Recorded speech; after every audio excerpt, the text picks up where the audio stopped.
If you are a woman in your 40s and you've been feeling frustrated and struggling because you cannot lose the way in which you used to, then stay tuned, because we are going to be talking about 5 fitness mistakes that women over 40 need to avoid. The first one is definitely about your mindset, a broken belief system. This is a huge one, that we get into this state of like, oh, I'm getting old, my body's just broken, it's just not going to work the same, getting older sucks. But it doesn't have to be that way. I see so many inspirational women who are looking incredible. As the old saying goes from good old pal Henry Ford, whether you think you can or you think you can't, you're right. So whatever you believe and whatever you are telling yourself right now is going to be your reality. And the truth is, you are not too old. It is not too late. You can start right now. I've written stories on incredible women. I had a 90-year-old fitness instructor. She didn't even start working out until she was 60 years old. She looks incredible. Or the Insta famous Train with Joan. You only have to look at this lady. She looks insane. Again, she didn't start training until she was later in life.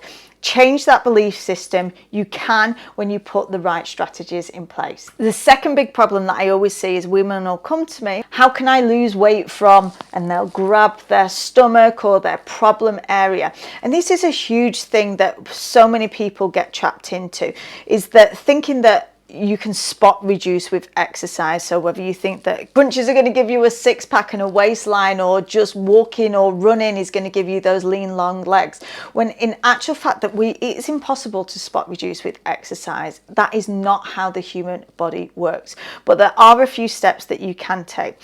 Nutritional factors and lifestyle factors and hormonal fluctuations will have far more impact on where you hold your body weight than doing specific exercises. So when you look at weight loss, more specifically fat loss, which is actually what we really want, is to look at a whole body approach. Yes, you can firm and tone, which is actually muscle building. You can change the shape of the muscles underneath the skin, so that is going to change the look and definition of your body. But if you want to reduce fat from specific areas, then we have to look at lifestyle factors, we need to look at balancing our hormones, and we need to look at losing fat from a whole body approach. So we do that by making changes to our diet and our nutrition. We need to focus as midlife women and making protein a priority in our diet. We need to work on managing our cortisol, so our stress levels. And this is a huge one, why fitness should not be approached the same way in our 40s and 50s and 60s as it was when we were in our 20s and 30s, when we could work out really hard, we could do the HIIT workouts, we could go spinning, we could be doing the running, and all of that. You probably got great results from it in the past. When we hit our 40s, we are far more sensitive to our stress hormone, cortisol, and if you hold fat around your midsection and around your belly, then you need to be taking your stress reduction activities a priority. Alongside with that, we need to be optimizing and working on building lean muscle. Your lean muscle is going to help your body to become more insulin sensitive, so it's helping you to manage your insulin levels. It's going to get you that tone and definition that you're looking for, and it's also going to help you to boost your metabolic rate. So in the past, if you've been looking at high intensity exercise and cardio as your priority, when we're in our 40s, we need to shift that focus to being on strength and also stress reduction activities. So I always recommend to people, if you can do at least 2 to 3 strength training sessions per week and 1 low level cardio session. A low level cardio might be a gentle bike ride. It might be just going walking more. What we need to change our focus on is getting away from those high stress activities. They can be a place in your exercise plan if you want them to be. We have to look at managing stress first and foremost. Another common problem, and this comes in line with our fitness and working on strength training, is that we ignore progressive overload. This means, are you progressing your body over time, or are you doing the same workouts again? Now, whilst the same movements can be repeated, over time, when we want to be doing those same movements so that our body can get stronger and make adaptations to those movements, we want to be increasing our weight that we're using so that we are getting stronger, we are making progress, and that the body just doesn't stay stagnant.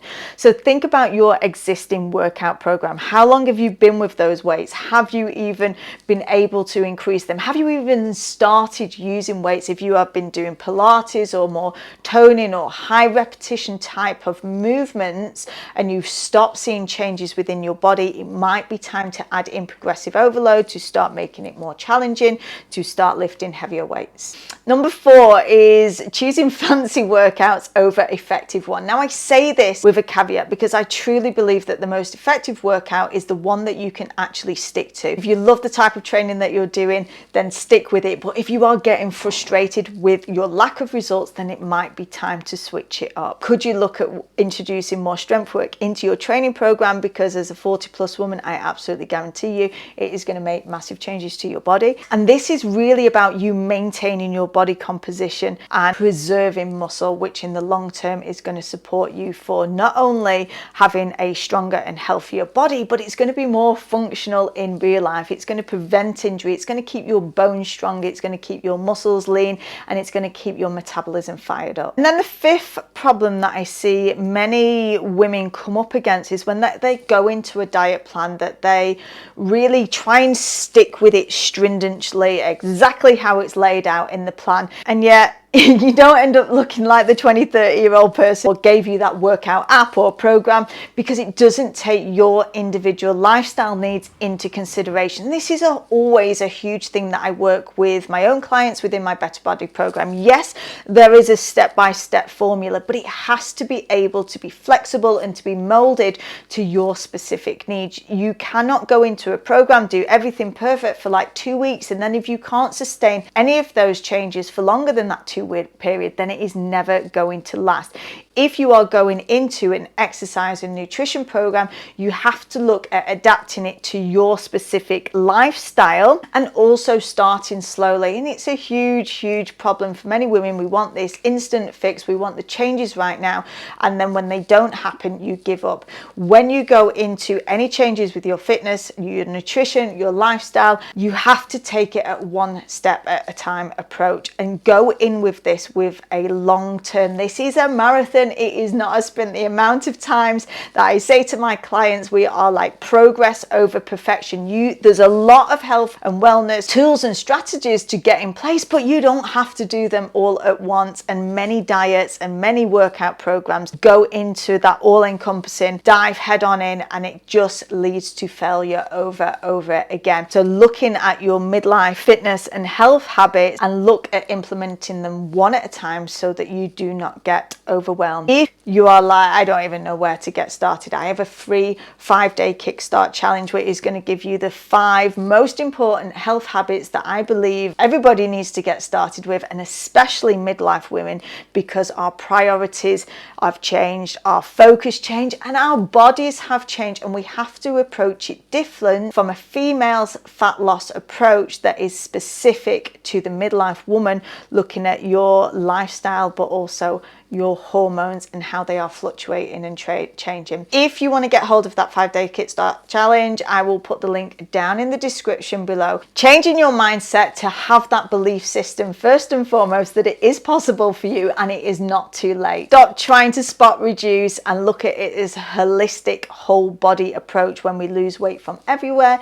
you're gonna also lose weight from your problem spots too. Make sure that you are implementing progressive overload and you're not just doing the same thing over and over and over again, that we are actually trying to improve our strength and our fitness. Choosing effective workouts over fancy ones. Sometimes, yes, we've got to do something of what we love, but then also if you are feeling frustrated with your results, then it is time to look at what is going to be most effective. And don't forget your own individual lifestyle needs. We don't all have the same 24 hours in the day. We all have different responsibilities and roles in life, and we need to make our diet and our lifestyle changes adapt to that. Take this as a marathon and not a sprint. This is absolutely doable. It's absolutely possible, but you've got to take it one step at a time. Don't forget, if you want help getting going, check out the 5-day kickstart challenge and I will be there in your inbox helping you get started.